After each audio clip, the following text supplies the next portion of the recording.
네, 감사합니다. 오늘부터 이제 대림절이 시작이 되는데, 교회력에 의하면 한 해의 시작이 대림절 절기로부터 한 해가 시작이 되는 겁니다. 그러니까 교회력에 의하면 오늘부터가 새해예요. 새해를 들어서면서 교회 절기에 의하면 기다림으로 시작을 합니다. 그 한 해의 시작을 기다림으로 시작을 한다고 하는 것은 우리 신앙인들의 모든 그 삶의 신앙생활의 모습이 기다림이다라는 것이다라고 이야기해도 과언이 아닙니다. 우리는 늘 기다립니다. 기다린다라고 할 때에는 앞으로 일어날, 그러니까 미래에 있었던 일을 기다리는 것 아닙니까? 우리가 상식적으로 생각할 때. 그런데 이 대림절의 기다림이라고 하는 것은 2000년 전에 이미 오셨던 그 아기 예수를 대림절 절기에 우리는 또 기다리는 거예요. 그러니까 그 기다림의 성격이 조금 틀리죠. 어떻게 앞으로 이루어질지 모르는 미래의 일을 기다리는 것이 아니라 이미 오셨던, 이미 이루어졌던 그 아기 예수님의 탄생을 과거에 완성적으로 다 이루어진 그 일을 올해도 다시 기다리는 겁니다. 그러니까 우리 그 신앙인들의 이 기다림이라고 하는 것은 그냥 일반적인 기다림과는 조금 달라요. 그러면서 아까도 말씀을 드렸지만 성찬식을 거행함으로써 이 성찬식은 예수 그리스도의 삶이 또 예수 그리스도의 그 살과 피가 우리의 몸속으로 들어옴을 기념하는 것입니다. 그렇기 때문에 지금 이 시간 나에게 찾아오시는 예수님이세요. 그 나에게 찾아오시는, 현재 찾아오는 예수님을 성찬을 통해서 우리는 체험을 하는 겁니다. 이것은 예수님께서 제정하신 것이고, 우리가 성찬 제정사에서 말씀드린 대로, 고린도전서 11장이 말씀하신 대로, 그 사도 바울이 전해받은 것은 이것입니다. 예수 그리스도로부터 직접 전해 들은 것입니다. 라고 고백을 하면서 우리가 성찬 예식을 거행을 하는 것입니다. 그래서 캐톨릭 처치에서는 매 미사 때마다 성찬식을 거행을 하죠. 예수님이 지금 이 시간 나에게 오신 것을 기념하기 때문에. 근데 저희 그 개신교에서는 매주 드리는 교회도 물론 있습니다만은 한 달에 한 번 혹은 3개월에 한 번 절기마다 봄, 여름, 가을, 겨울로 그 성찬 예식을 거행하는 교회도 있고 또 어떤 교회는 1년에 2번 하는 교회도 있습니다. 굉장히 좀 띄엄띄엄 하는 거죠. 1년에 2번밖에 하지를 않으니까. 그런데 이 성찬 예식의 중요함이라고 하는 것은 우리가 깊이 기억을 해야 됩니다. 예수님께서 나에게 찾아오심을 기념하는 거예요. 그래서 이것을 왜 맨날 똑같은 그 형식으로 이렇게 하느냐, 별로 이렇게 의미를 찾지 못하는 그러한 경우가 더러 있습니다. 그러나 우리 교회에서는 이 성찬식을 통해서 나에게 찾아오시는 예수님을 기념을 하는 것입니다. 그래서 매주 하는 교회도 있다는 것을 말씀을 드리면서 아무튼 나에게 찾아오신, 지금 현재 찾아오신 그 예수님을 기념하는 것이고 또 우리 그리스도인들의 기다림이라고 하는 것은 앞으로 오실 그 재림이라고 그러죠. 언제인지는 알지 못하지만은 내가 반드시 다시 너에게로 오겠다라고 하신 그 예수님의 말씀과 같이 재림을 기다리는 그 예수님을 기다리는 그런 기다림이 있습니다. 그래서 과거, 현재, 미래에 우리에게 찾아오시는 예수님을 우리는 기다린다. 그러한 삶이 우리 신앙인의 삶이다 하는 것을 우리가 기억을 해야 됩니다. 기다린다라고 하는 것은 어떻게 보면은 그냥 단순하게 보면 굉장히 수동적이에요. 그렇지 않습니까? 무슨 일이 일어날지를 모르니까 앞으로 미래에 일어날 일이기 때문에 무슨 일이 일어날지도 모르고 막연하게 기다리는 그 기다림이 아니라는 말씀이에요. 그 기다림의 성격이라고 하는 것은 이미 이루어졌고 과거에 2000년 전에 예수님이 오셨던 그 오신 예수님을 우리가 또 기다리는 것이고 현재 내 몸속에 오신 예수님을 기다리는 거고 앞으로 미래에 오실 예수님을 또 기다리는 거예요. 그러니까 우리 크리스찬들의 삶이라고 하는 것은 기다리는 삶인데 그 기다림이라고 하는 것은 그냥 수동적으로 막연하게 기다리는 것이 아니라 굉장히 능동적으로 기다리는 겁니다. 누구를 기다리는지를 분명히 알아요. 2000년 전에 이 땅에 오신 예수님, 그리고 지금도 나와 함께 하시는 예수님, 그리고 앞으로 오실 예수님을 기다리는 것이기 때문에 기다림의 주요 내용은 뭡니까? 예수님이에요. 다른 것을 기다리는 것이 아니에요. 오직 예수예요. 우리의 삶이라고 하는 것, 우리의 기다림이라고 하는 것, 우리의 삶의 목표라고 하는 것, 혹은 우리의 삶의 희망이라고 하는 것은 예수님을 빼놓고는 생각할 수 없는 겁니다. 그런데 우리의 인간의 삶이라고 하는 것이 굉장히 막연한 것을 우리는 자꾸 동정합니다. 중요한 예수님, 예수 그리스도라고 하는 사실을 자꾸 잊어버리거나 아니면 도외시하거나 생각지 않고 다른 것을 자꾸 생각하게 되는 거예요.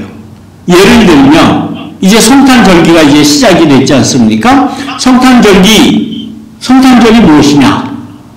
아이들한테 물어보면 제일 먼저 생각나는 것이 산타크로스 할아버지라고 그래요.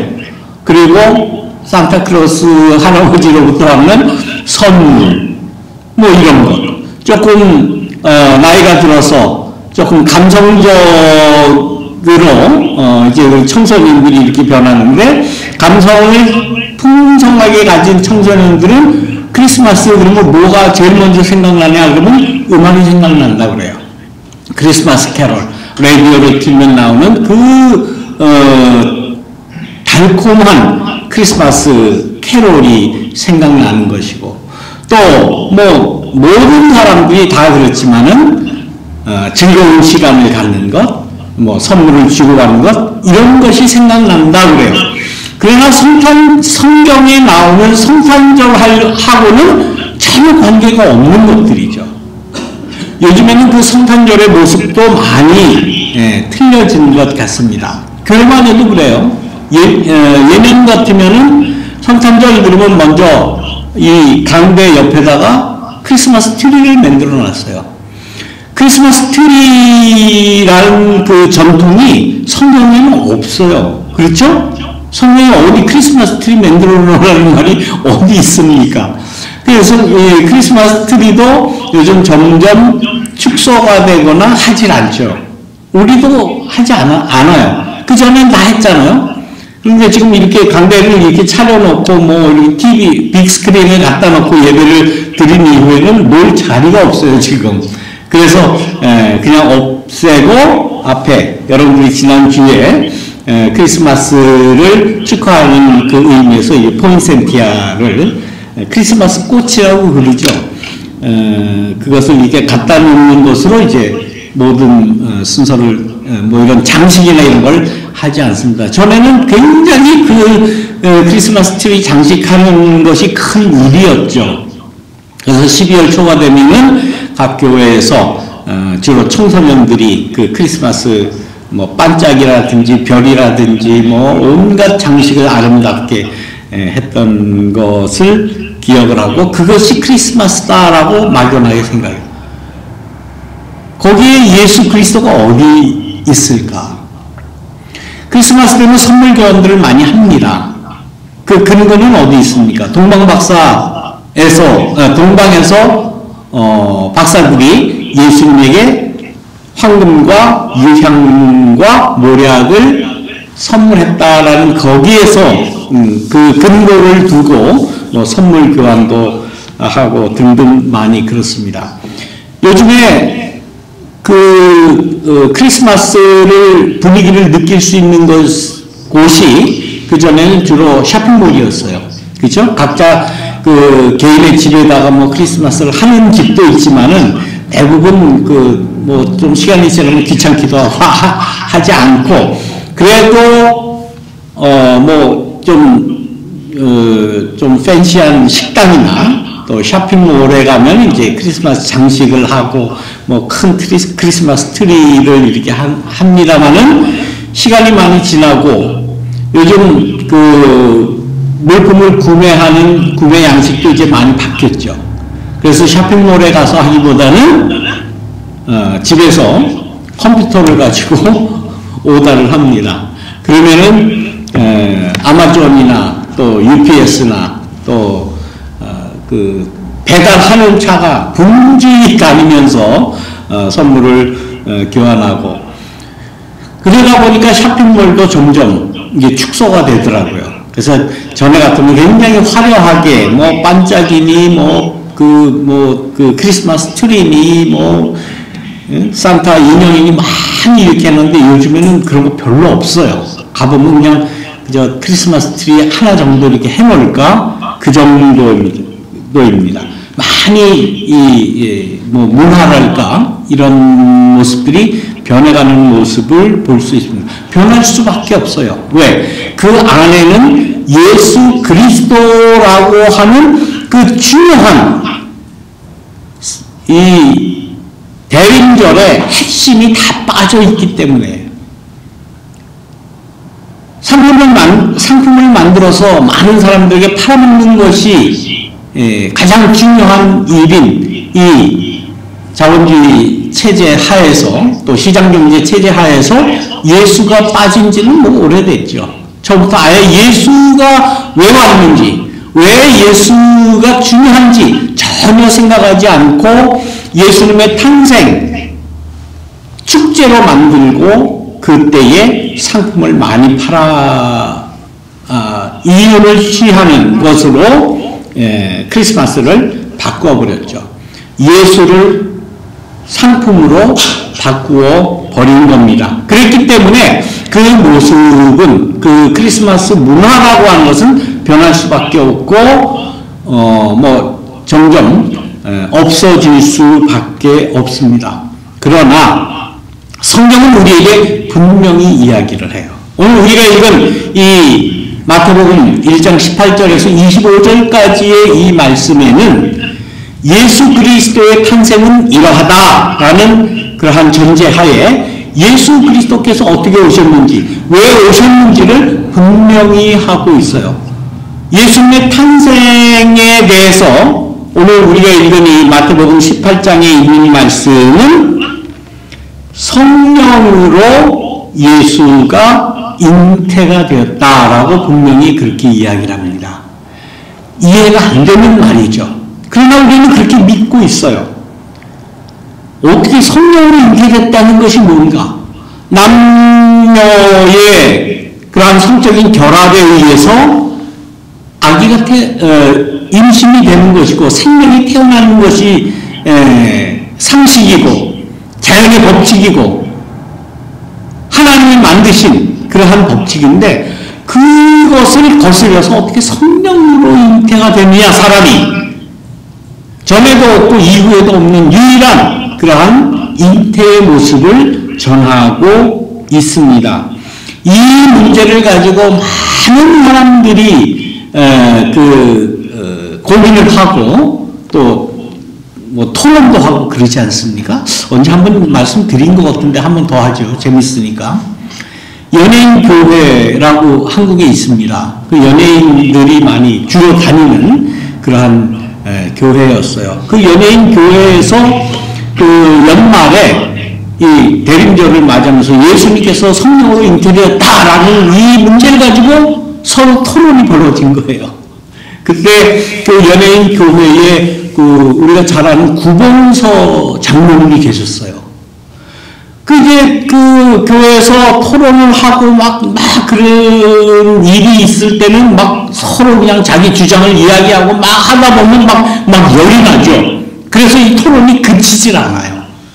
그 연예인 교회에서 어떻게 예수가 어떻게 성령으로 잉태되냐? 어떻게 남녀의 결합도 없었는데 어떻게 임신을 할 수가 있느냐? 막 그냥 토론이 너무나 과열이 돼서 밥 먹을 시간도 다 지났는데 끝나질 않는 거예요.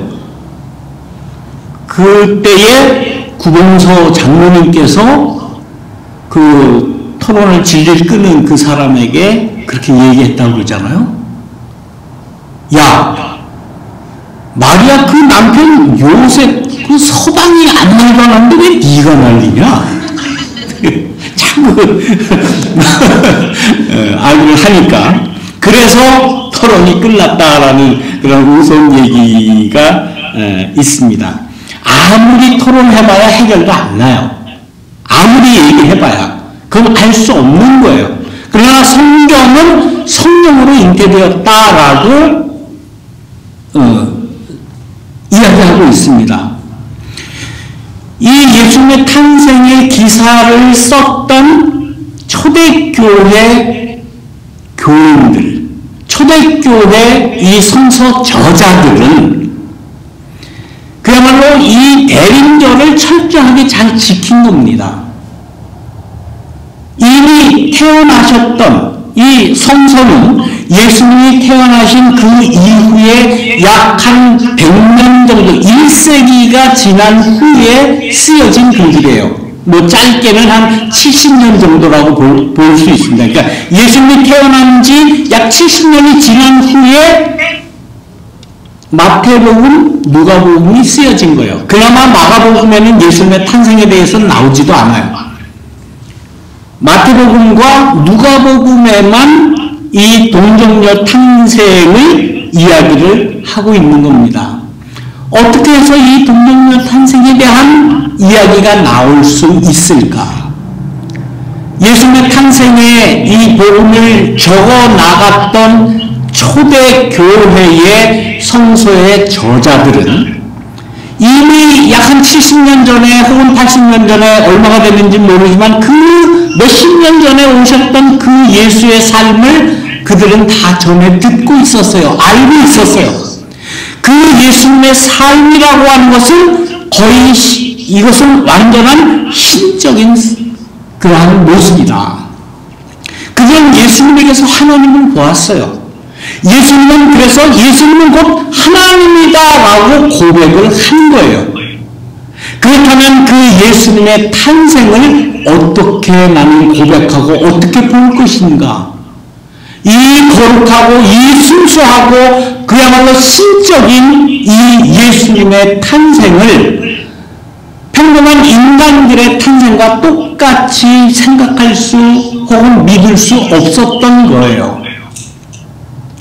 복음서의 기자들은 그 예수님의 탄생에 대해서 교리적으로 주장한 것이 아니라 교리적으로 동정녀 탄생이라고 하는 그러한 것을 일방적으로 정한 것이 아니라 그 예수님이 살아가셨던 모습을 지금까지 전에 들은 그 예수님의 모습을 볼 때에 이 예수님은 하나님이시다라는 그러한 분명한 신앙 고백이 있었고 거기에 대한 확신이 있었던 것입니다. 그래서 보통 인간의 탄생과 똑같이 취급하고 똑같은 신앙으로 그 고백을 하지 않았던 거예요. 예수님의 탄생은 이건 하나님의 특별하신 그야말로 인류를 사랑하시는 전무후무한 하나님의 그런 특별하신 뜻으로 성령으로 잉태되었고 성령으로 탄생했다라고 하는 신앙 고백적인 표현을 그렇게 복음서에 써 내려갔던 겁니다. 뭐 더 드릴 말씀이 많이 있지만 여기까지만 말씀을 드리고 그 예수님을 생각하고 자기네가 그렇게 힘든 어려운 삶을 살아가는 동안에 그 어려움을 이길 수 있었던 유일한 희망과 유일한 힘은 예수님이 십자가에 달려 돌아가셨지만은 그 예수님은 아직까지 내 영혼 속에, 내 정신 속에, 내 삶 속에 살아있다라고 하는 고백을 함께 고백한 것, 그것이 임마누엘의 하나님입니다. 임마누엘의 뜻은 뭐라고 했습니까? 하나님이 우리와 함께 하신다. 다시 말하면 예수님을 생각하고 예수님의 삶을 기억하고 예수님의 삶과 같이 살려고 하는 그러한 초대교회 교인들, 성서 저자들의 마음속에는 예수님은 나와 함께 하신다. 이미 몇십 년 전에 십자가에 날려 죽었지만은 아니, 죽은 게 아니다. 살아있다. 어디에? 내 마음속에, 내 삶 속에, 내 생활 속에 살아있다라고 고백을 한 거예요. 그것이 동정녀 탄생의 신앙적인 주요 요체이며 임마누엘이라고 하는 뜻의 가장 중요한 겁니다.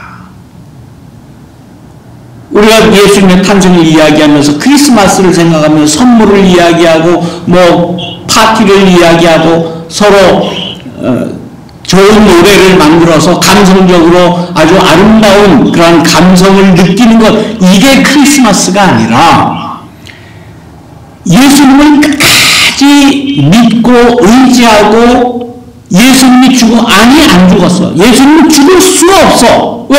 내 삶 속에, 내 신앙 속에 살아있기 때문에 예수님은 안 죽었어 라고 하는 그 고백을 이렇게 끝까지 하는 거예요. 그러니까 이 고백이 로마 군부에는 얼마나 이 거스리는 것이 되겠습니까? 한번 생각해 보세요. 자기네가 분명히 죽였는데, 이거는 로마 법에 어긋나는 그러한 행동을 했기 때문에 죽여야 된다. 로마 군부만 죽인 것이 아니죠. 율법사들이 거기도 동조를 했죠. 제사장들이 예수를 죽이라고 빌라도에게 내주었죠. 모든 기득권자들은 다 죽이려고 그랬어요. 그래서 죽였어요. 그런데 웬걸? 안 죽었다네. 살아났대네. 그 모습을 내가 예수다.